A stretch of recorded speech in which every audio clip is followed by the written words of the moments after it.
The treatment of Honorable Anthony Kibagendi and how what has happened to him since yesterday is very shameful behavior on the part of government. I am restraining myself from expressing extreme disgust with what is happening 6 decades after independence.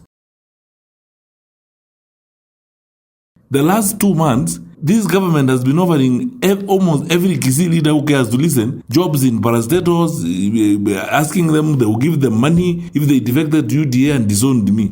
We are in political competition and we are democracy. We chose to be democratic as a country. A multi-party democracy is a reality. So those who want to be with me in Jubilee and campaign with me in Jubilee, which is my democratic right, it should be let free to campaign with me. This is pressure that is targeted at me and an effort to intimidate me and intimidate other leaders from Gusii.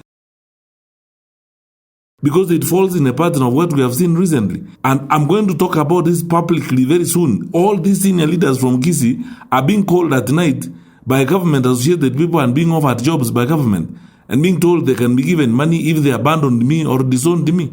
I mean, honestly, we expect much more decency and conduct discipline from this government than they are showing. I have said time and again that let us practice politics in a decent, responsible, and respectful manner.